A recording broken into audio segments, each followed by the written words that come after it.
Bienvenue chez Karina. Aujourd'hui, je vous présente un tout petit drip cake au chocolat. Il est constitué d'une petite génoise, de la chantilly mascarpone au chocolat et des éclats de chocolat. Plusieurs jours à l'avance, j'ai réalisé la génoise. Je vous mets le lien comment réaliser la génoise dans la barre d'infos. Le jour J, je réalise la chantilly mascarpone. À l'aide du batteur électrique, je détends le mascarpone. J'ajoute le sucre.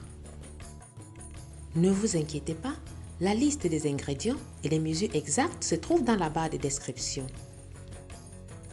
Le cacao amer, mais tamisé au préalable afin d'éviter les grumeaux. Si vous n'avez pas de cacao amer, vous faites fondre 100 g de chocolat noir, laissez refroidir et ajoutez à la préparation. Enfin, j'ajoute la crème liquide froide évidemment. Je continue à fouetter jusqu'à obtenir une chantilly bien montée.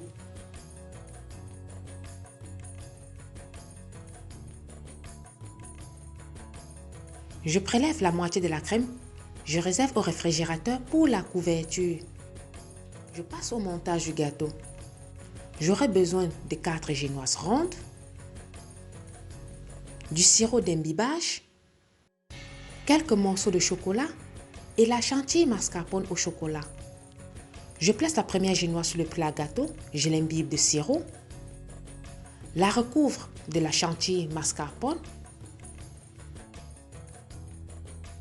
Sur la chantilly, je dispose quelques éclats de chocolat. Je lisse bien. Je répète la même opération avec la deuxième et la troisième génoise. Vous êtes de plus en plus nombreux à me suivre. Merci du fond du cœur. Ça m'encourage à créer plus de contenu. Pour obtenir un gâteau droit, je pose toujours la dernière génoise, la face coupée tournée vers le bas et je l'imbibe de sirop. Je recouvre tout le gâteau d'une fine couche de crème, lisse bien et réserve au moins 15 minutes au réfrigérateur ou jusqu'à ce que la crème ait un peu durci. 15 minutes plus tard, je la recouvre d'une seconde couche de chantilly mascarpone. Je lisse plusieurs fois à l'aide d'une spatule coudée. N'hésitez pas à repasser plusieurs fois la spatule jusqu'à obtenir un résultat satisfaisant.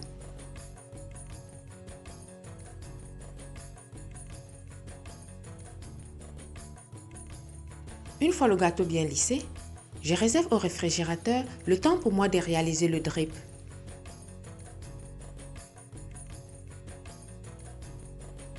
Je fais fondre le chocolat avec la crème liquide et je laisse refroidir.